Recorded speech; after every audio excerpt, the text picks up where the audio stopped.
also share with you that Ryan Tony's going to come in because the equipment is ready to go out. And, since we're not doing the two Panavision rigs for Anurag and Karan's film, you guys can get your packages made up sooner than later, because I think everyone is ready. I know the scripts that you're going to send to me and Michael by November 1st are really, I wouldn't say their first draft, because all of you have had the same idea, since we met in January. So you're ready to go. I just think you got to, there's a whole thing about commitment. It's like sometimes I see these golfers on the green, including myself, that have a 5-foot putt, and you got to commit. Is it going to break right or is it going to break left? And if you don't make a commitment, then you don't get it in and you lose, So I think now you have to commit to that story. It's not the last film you're going to make. And any type of improv, anything that happens on the set, it might take you in a different direction, but without having a map, without having those 3 or 4 pages written down, you're going to go all over the place, and you're going to waste your time. You're going to waste your crew's time. You're going to waste the editing. This is your moment to really commit to the script, and anything that happens in between is going to make a better film. And again, I really want to emphasize this whole thing about using backstage actors. The issue with doing this over a period of time as a young filmmaker, it will get better and better as you start to get crew members that will handle the casting and really put you on the sideline to watch this develop. Because for you guys to cast your own films, to shoot your own films, to edit your own films, it's a lot of work. And casting sessions are draining, because some of you might get only 5 pictures of people that are interested in your film, but some of you might get 300 pictures. And that's overwhelming, that, you're going to stay up in the middle of the night wanting to answer everybody and tell them that, sorry, we're not going to audition you for this role. But at the same time, the ones that you are going to audition online, there's a commitment of time that you have to make in your schedule to do that. So again, as much as I would love for everyone to really dive into professional actors and use Backstage and the other online casting platforms, I think you have to be realistic with your story and with your timeline and your locations. And if you've already committed people from your neighborhood, friends, family, and you're really willing to live with that schedule, and they're willing to help you, then I would just go for it. Please don't feel that it's a prerequisite that you have to use professional actors, because you don't. I think as you continue to go on, and I know that Ryan and Ingvar, who joined the class from time to time, will tell you at Brooklyn College, it's the same thing over there. You have students that have gone through an undergrad film school and they never casted professionally. And then when they do their thesis film, they do, and they realize it's a whole new way of making movies. When you listen to these Oscar speeches, and I listen to a lot of them, sometimes just to pass the time, I actually wanted you all to hear Dustin Hoffman's speech that he made for Kramer versus Kramer. It's so relevant.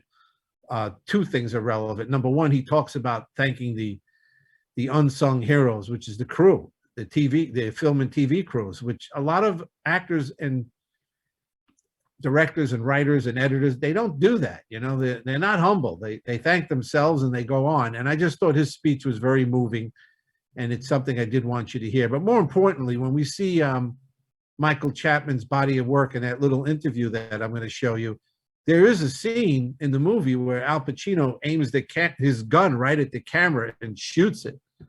And today I was just listening just to put a little current history on what's happening in the film world. There might be a day now where you'll never see a gun pointed at a camera again. With the death on the set of in Arizona of the cinematographer, that the gun was pointed right at her, and that you see it pointed right at Francis Coppola and Gordon Willis and Michael Chapman. It's scary stuff, man. I don't realize that when you do aim a gun, I don't care how many people check the barrel of that gun to make sure there's no real bullets in it. If anyone has Army training, you're not supposed to aim a gun. I know my father used to have a picture of a carbine rifle that he had in World War II hung up on the wall. and he was able to take it apart with his eyes closed, but he never aimed a gun at one of his colleagues in the Army, let alone, the only person you aimed it at was the enemy.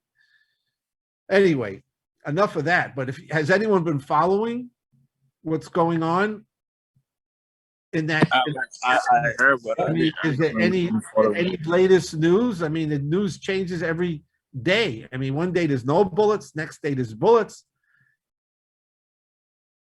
Has anyone have any current information? I didn't see any updates today. The last I saw was they were subpoenaing people, but I haven't heard anything today. I haven't gotten an alert or anything today. Different. It's made the news, the evening news every night, I know the second AD or something was taken in to question. That's the last I heard. The AD was taken in and that was it. Yeah, I don't think Alec Baldwin is out of this yet, because he's one of the producers. And I think that if there's any criminal charges that are going to be filed, it might not happen for weeks, if not months, but this is a really, really big investigation. And I think it's going to change the way movies are made with guns in the years to come. So this is groundbreaking. You should follow it. It's definitely current events, but more importantly, I think anytime safety issues are increased on a set, it's better for not only the actors, but more important for the crew, because you don't want to be on a set where you're in harm's way. And let's just leave it at that. There's too many things that go on with non-union shoots, with student films. I mean, the idea that a lot of union members walked off the shoot a few days before because they were bringing in non-union unprofessional help, says a lot about the industry that, if it's a union shoot, it should stay a union shoot.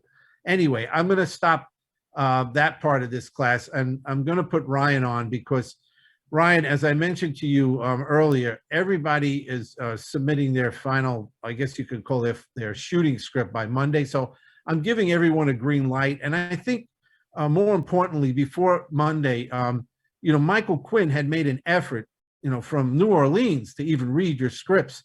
And he was wonderful. I mean, you don't find people like him around, and he's been helping students at BCC for a long time, and he wants to help you. So those of you that really had a lot of questions, and it was crazy because we didn't have enough time to really talk about it, but some of you, I'm just looking at the chat room, at the Zoom room now, like Chantel and William and Christian and Angelique. There were questions. I said, man, I hope over the weekend, you thought about those questions. He brought them up quick. And it's things that I didn't even see. And I think that, you've got to pay attention to that, because if Michael saw it, who's an Emmy Award winning writer, you're going to have a general audience that's going to see it too. And you don't want to go into production until you iron that out. Look, he's not God's gift to the world. He told you that. He's going to try to help you, but you're going to have to put some skin in the game and make those changes. My biggest concern is, and this has always been my biggest concern, once you get multiple actors in your film, more than two, and you start going to 3, 4, 5, and 6, and then all of a sudden your story becomes more narrative-like and there's more dialogue, that's it. That to me is the kiss of death, because that's when you realize, oh my God, I'm going to have a 15-minute cut, and it's going to be really, really difficult for me to make a 5-minute cut.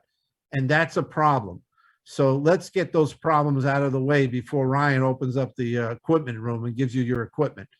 Ryan, I know that you've looked at the synopsis logline breakdown. It's changing dramatically to a point where I'm going to send you a revised copy.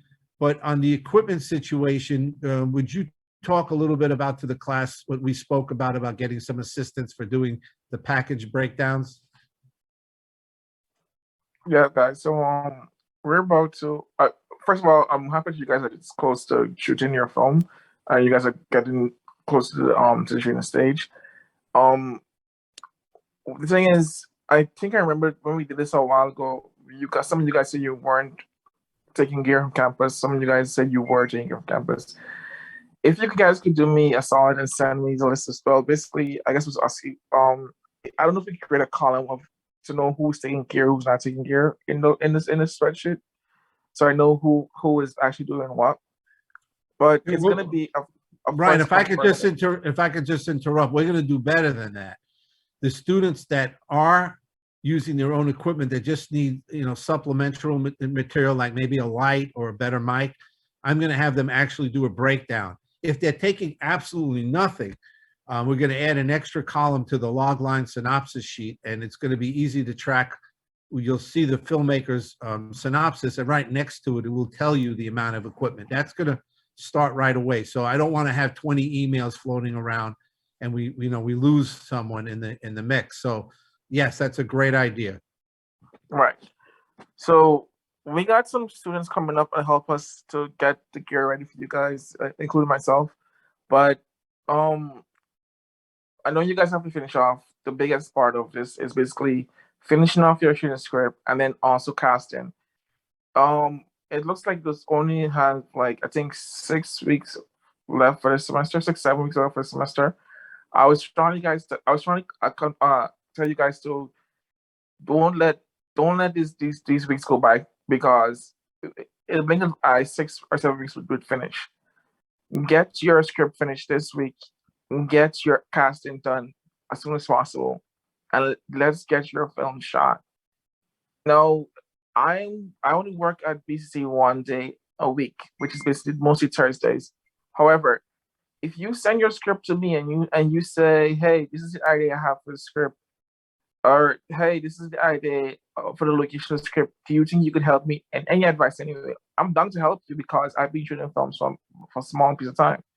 Like, you want help, send me my email. Everyone here has my email. I'm gonna put in the chat once more, my BCC email. I'm gonna try to help you guys as much as possible. I know Adirang and I think Kiran shooting on campus. Shooting on campus is very easy, but at the same time, I would not take it for granted. Because you got a location scout where you want to use to tell your story. You should do it the day I'm there as well too, so we could. Yeah, so do the day I'm there as well too, so I can help you with the location scouts, and I could tell you, hey, this is the scene. You could do this, and you could put a light there, or you could, because what the advantage in school is that the gear is on campus, and I could find a way to help assist you guys in any way if I'm on the day you guys are shooting.